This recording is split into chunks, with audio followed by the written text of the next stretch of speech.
अहो 5 वर्ष सरली आणि इलेक्शन आली आणि एका रात्रीत खैरात झाली, खैरात झाली. काय सांगता?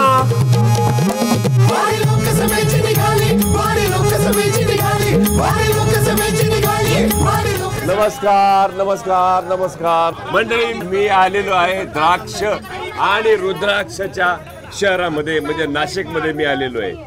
नाशिक शहराची काय महती सांगायची. मी 2019 मध्ये इथं आलो होतो, 2014 मध्ये इथं आलो होतो, 2009 मध्ये इथं आलो होतो आणि आता परत एकदा 2024 मध्ये मी नाशिकमध्ये आलेलो आहे. नाशिकचं फार राजकारण इंटरेस्टिंग असतं, यावेळेस तर फारच इंटरेस्टिंग झालंय. असं म्हणतात की महायुतीकडे अजूनही उमेदवाराचा घोळ संपलेला नाही. घोळ संपलेला नाही. हो, महाविकास आघाडीने कोणाला दिले? महाविकास आघाडीने राजाभाऊ वाजे म्हणून सिन्नरचे माजी आमदार, महाविकास आघाडीचे उद्धव ठाकरे गटाचे 1 महिन्यापासून ते घरोघर जाऊन प्रचार करतायत, प्रचार करतायत आणि अजून तुमचा प्रचार काम. भारतीय जनता पार्टी निवडणूक आल्यावर काम करत नाही. 5 वर्ष संघटनेचं काम चालतं. कमळ हा आमचा उमेदवार आहे, बूथ प्रमुख सर्व आमची रचना तयार आहे. फक्त उमेदवार जाहीर झाला का आमचा विजय निश्चित. 5 वर्षापासून काम करतात. महायुतीकडे अजूनही उमेदवार नाहीये, भारतीय जनता पक्षाचा कुठलाही उमेदवार नाहीये आणि महायुती अजूनही चाचपडते. त्यांच्यामध्ये मारामाऱ्या चालल्यात. शिंदेना द्यायचं का अजित पवारांना द्यायचं का बीजेपीला द्यायचं, त्यामुळे उमेदवारच नाहीये. नरेंद्र मोदी आणि कमळ हाच आमचा उमेदवार आहे. मग मी काय म्हणतो, मग हे उमेदवार द्यायची तरी कशाला करता तुम्ही? नाही, आमची यंत्रणा खाली पूर्ण 5 वर्ष काम करते. 1+30 प्रत्येक बूथला आमच्याकडे कमिटी आहेत. आमचं ऑलरेडी ग्राउंडवर काम चालू आहे. महाविकास आघाडीचा विजय असो. हे बघा, कमलाबाईकडे अजूनही उमेदवार नाहीये. आमचा उमेदवार 1 महिना ऑलरेडी जनतेपर्यंत, ग्रामीण भागात, शहरी भागात पोहोचलेला आहे. तुम्हाला काय वाटतं, इतक्या वर्षात त्यांनी काही विकास केला का नाही? अजिबात विकास केलेला नाही, फक्त घोषणांचा पाऊस केलेला आहे. ज्या काँग्रेसच्या ज्या योजना होत्या त्यांचं नाव बदलून हे बीजेपी सरकारने केलं, हे लोकांना असं भासवण्यात आलेलं आहे. भाजप सरकार येऊन 10 वर्ष झालेले. जेवढे त्यांनी आश्वासने दिले होते प्रत्येकाच्या खात्यावर 15 लाख रुपये आम्ही जमा करू सांगितलं. 15 पैसे पण कोणाच्या खात्यावर जमा केले 15 पैसे पण नाही. 2 लाख नोकऱ्या, 2 कोटी नोकऱ्या देऊ सांगितलं होतं. 2 नोकऱ्या तर दिल्या नाही, परंतु ज्यांच्या नोकऱ्या होत्या नोटाबंदीमुळे त्यांच्या नोकऱ्या गेल्या.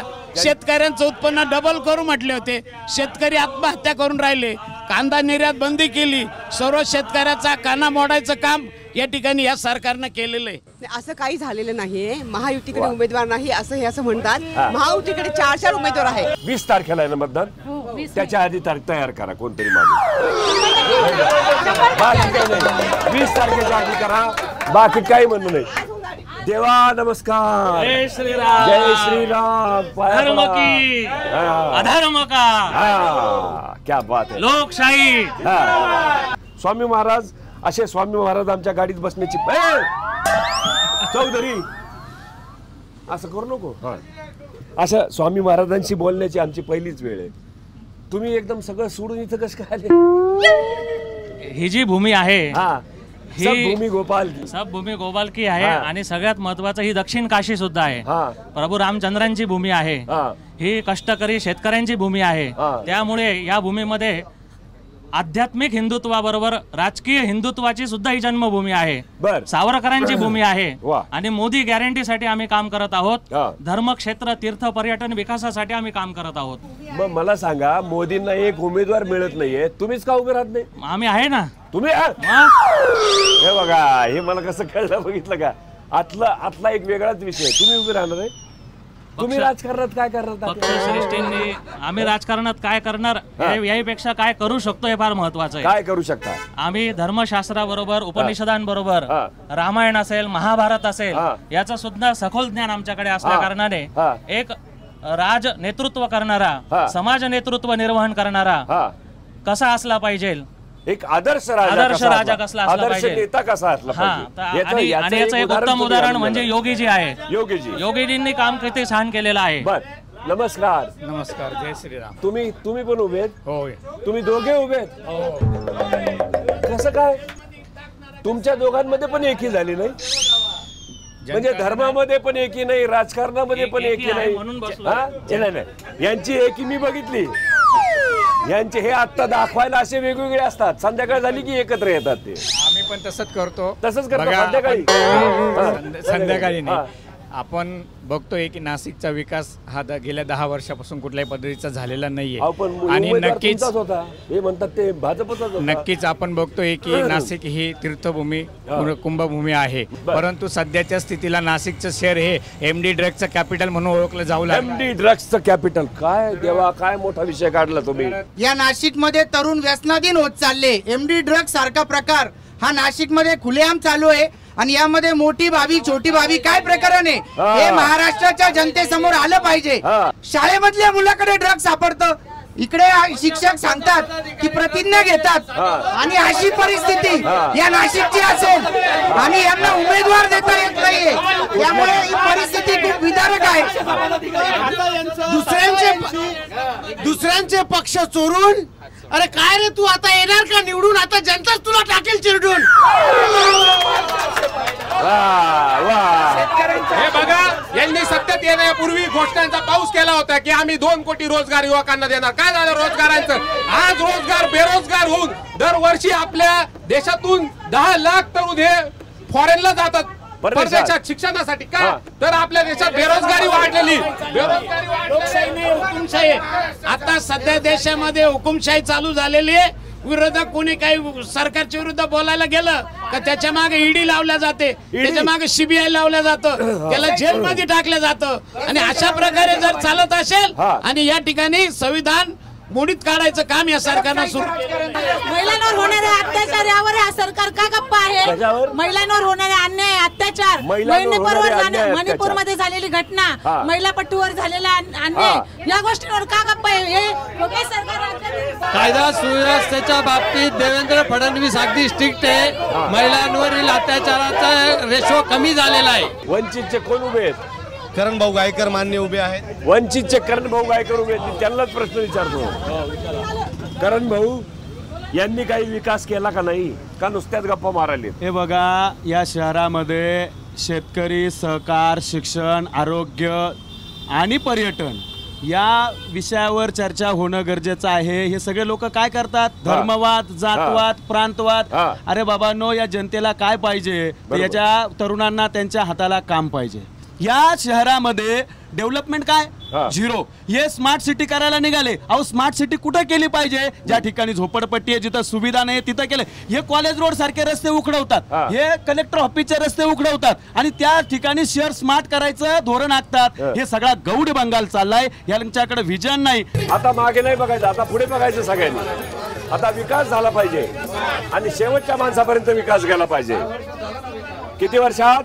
70 वर्षात जे नाही झालं तर 10 वर्षात विकास झाला. कसं काय? मग तुम्ही बघा ना, देशाची प्रगती, किती इन्फ्रास्ट्रक्चर तुम्हाला दिसतंय, इंडस्ट्री आली आहे. गेला ना, कौशल्य विकासच्या माध्यमातून लोकांना रोजगार निर्माण झाला. कौशल्य विकासच्या माध्यमातून लोकांना किती रोजगार निर्माण झाला? 70 वर्षात काय केलं यांनी? नाशिक मधल्या महानगरपालिकेच्या ज्या गरीब लोकांच्या शाळा आहेत त्या निम्म्या शाळा बंद झाल्या आणि त्या शाळांच्या जागा यांनी बिल्डरांना देऊन टाकल्या. महापालिकेची महापालिकेचे नाही, विकास देशाचं नेतृत्व हा विकासाचा महापालिकेची निवडणूक. आणि महत्वाचं म्हणजे गंगेला देशाचं नेतृत्व करायची निवडणूक आहे. देशाचं नेतृत्व करणारा खासदार निवडून द्यायचा आहे, महापालिकेचा नगरसेवक नाही निवडून द्यायचा. मला काय म्हणायचं, ऐका, मला म्हणायचंय, ती जी लहान लहान मुलं आहेत त्यांच्या शिक्षणाची जी वाट लावली जाते ती या देशाचं भविष्य नाहीत का? नाही आहे ना, पण आम्ही शिक्षण, नवीन शिक्षण धोरण या वर्षापासून राज्य सरकारने, केंद्र सरकारने अंमलात आणलेलं आहे. ते लगेच तुम्हाला दिसेल. नवीन सरकार आल्यानंतर त्याची अंमलबजावणी सुरू झाली. सरकार आलंय ना तुमचं? हो, अंमलबजावणी सुरू झाली. देशाच्या प्रश्नावर बोलायचंय ना. नाशिक जिल्हा हा सगळा शेतकरी, आजूबाजूला कांद्याचा बेल्ट आहे, द्राक्षाचा बेल्ट आहे. शेतकऱ्याला भिकेला लावायचं काम केलं यांनी. कांद्यावरती निर्यात बंदी आणली आणि त्याचे परिणाम महाराष्ट्रामध्ये काय झाले बघा. आणि हे सांगतात देशाचा विकास केला. जीएसटी मुळे व्यापारी शेतकरी अक्षरशः रस्त्यावरती आलेला आहे आणि हे देशाच्या विकासावर इकडे अशा इकडे येऊन बोला. आज तुम्ही बघा, तुम्ही स्मार्ट सिटी ह्यांनीच आणलेली संकल्पना खासदारकीच्या इलेक्शनला. काय झालं स्मार्ट सिटीचं? आज नाशिकची परिस्थिती अतिशय गंभीर आहे. तुम्ही 60 वर्षात काय केलं? आम्ही नाशिक तीर्थपुरोहित म्हणून इथे आलेलो आहे. नाशिक तीर्थपुरोहित एक नागरिक म्हणून अशी अपेक्षा आहे मोदीजींकडनं की मोदीजींनी विद्यार्थ्यांना शिक्षण भारतवर्षामध्ये फुकट असावं आणि आरोग्य फुकट असावं. क्या बात आहे. आणि एक जी टॅक्सची प्रोसेस आहे आपल्याकडची, ती टॅक्सची प्रोसेस जाऊन सर्वांना ट्रान्झॅक्शन टॅक्स असावा. सर्वांना एकच टॅक्स. 18 वर्षापर्यंतचे तरुण यांना शिक्षण मोफत करावं आणि 60 वर्षाच्या वरील व्यक्तींना राष्ट्रीय संपत्ती घोषित करून त्यांना मरेपर्यंत अनुदान मिळावं. काय शेवटचा मुद्दा काय होता? राष्ट्रीय संपत्ती घोषित करावी. 60 वर्षाचे वरचे वृद्ध आहे यांना मरेपर्यंत सरकारने त्यांची जबाबदारी स्वीकारावी. कारण की सध्या फार वाईट परिस्थिती आहे. दिल्लीमध्ये माननीय मुख्यमंत्री केजरीवालांनी शिक्षण, आरोग्य, वीज बिल मोफत केली आणि त्यांना कुठं बसवलं? जेलमध्ये. हे म्हणता अबकी बार 400 पार. पण पुलवामामध्ये 400 किलो RDX कुठे आला? याचा उत्तर आहे का? 13,000 रुपये कोटी नुसता फक्त गंगेच्या पूजेसाठी यांनी दिले.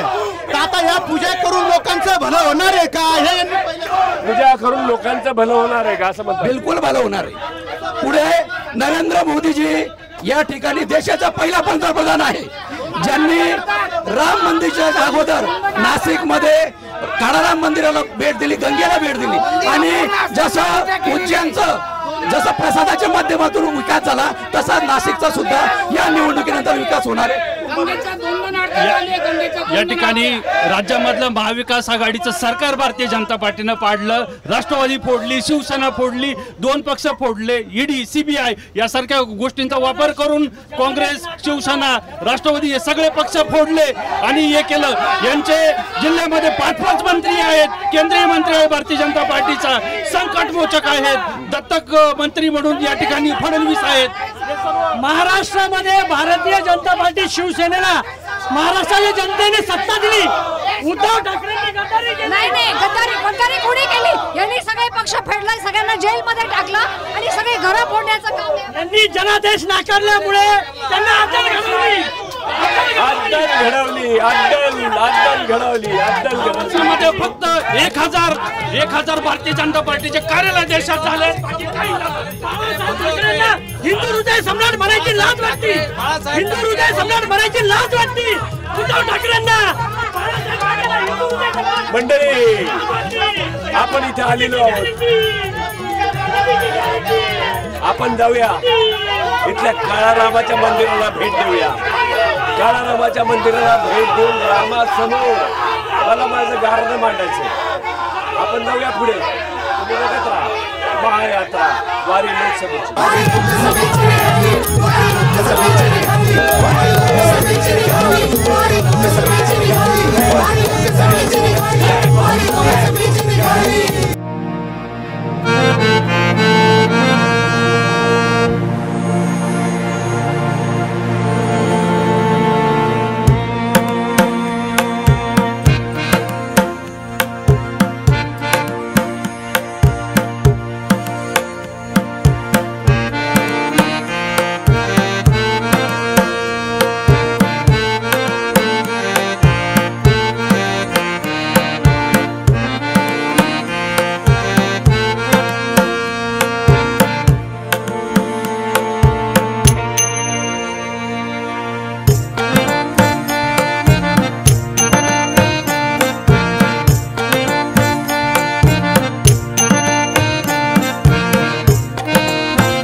माझी ही महायात्रा वारी लोकसभेची घेऊन तुमच्या दारी आलो. आज सगळ्या महाराष्ट्रभर फिरलो.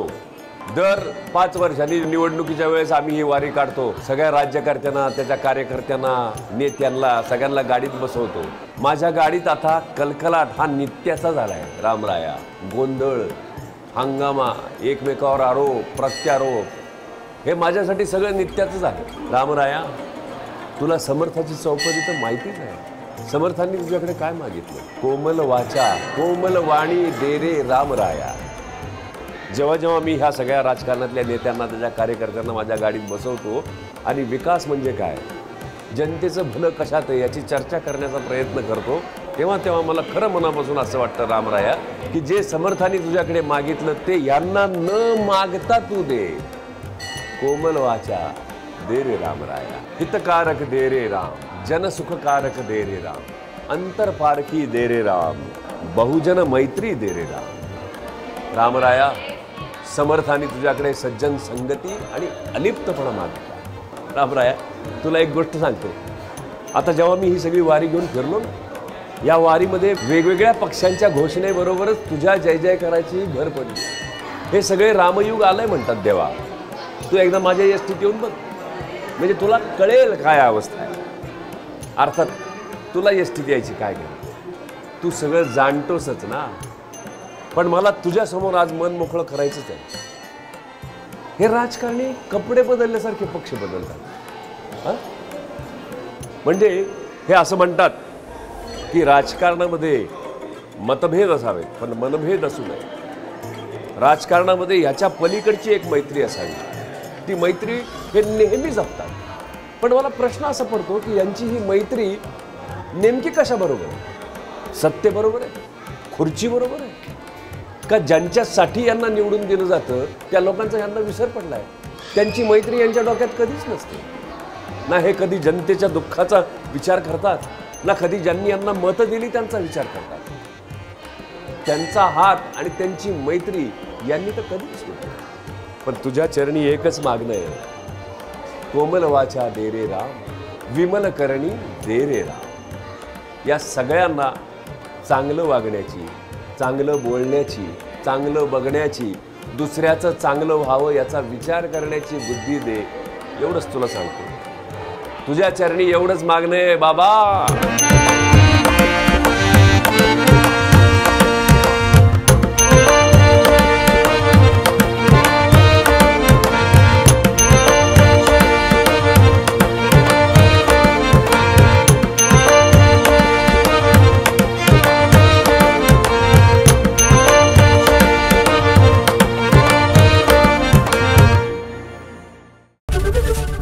एबीपी माझा, उघडा डोळे बघा नीट.